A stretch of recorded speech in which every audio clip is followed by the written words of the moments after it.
No matter if you're battling cancer, have a family history of cancer, or you're recovering from cancer, having the right nutrition is so important. And today we have Lauren Nowak, a nutritionist from the Community Cancer Institute, here today with some great food options, especially in light of breast cancer. We want to help out with that. So we want to walk through some of these food options, but first tell us why it's important to kind of think about nutrition, especially when you're, considering cancer. So with nutrition and cancer, food plays a big role in cancer prevention. It also helps with maintaining weight, which is a big component of our cancer prevention as well. So let's walk through some of the options. You've got it all set up here. We'll start with grains and tell us why you picked these versus what I might have picked at the store myself. So a lot of the options that I did pick are whole grain options. We want to try to make at least half of our grain choices whole grains. That includes things like your brown rice, your beans, your lentils, and then your whole grain cereals like Cheerios and shredded wheat. Okay, fruits. This is a great display of fruit. Looks really good.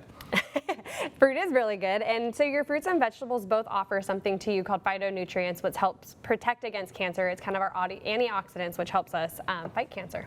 So when I'm looking at these are all good options, right, that I want to consider.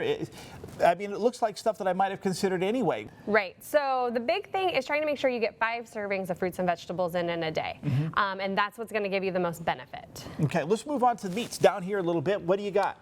So down here, we want to opt for our lean meat. So your chicken, your turkey. Red meat is still okay in small amounts, but we want to definitely opt for boneless, skinless, all of that. So I also noticed you've got all of your fresh fruits here, but you've got some canned ones. Those okay? Yeah, canned and frozen are all perfectly fine options. They still offer the same nutrients as if you were to buy fresh. They're just more convenient. What about dairy? Let's move on to dairy. So with our dairy, we want to opt for our leaner or our lower fat content ones, meaning our 1% non-fat, all of that, which you can get for your yogurt, your cottage cheese, and your milk.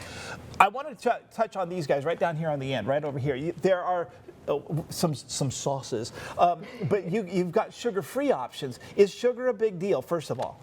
So the myth is that sugar feeds cancer. It doesn't necessarily feed cancer in the way people think that it does, but it is good to reduce our sugar intake because sugar intake can lead to obesity, diabetes, all of that, which can increase our risk for different types of cancer. So still opting for sugar-free or lower sugar options and being mindful of that is still very important. So you can still put great stuff on top of, or with your food, but just kind of maybe think that through. Yep, and they still taste just as good as the regulars. Awesome, some great tips. Thank you, Lauren. I appreciate that so much.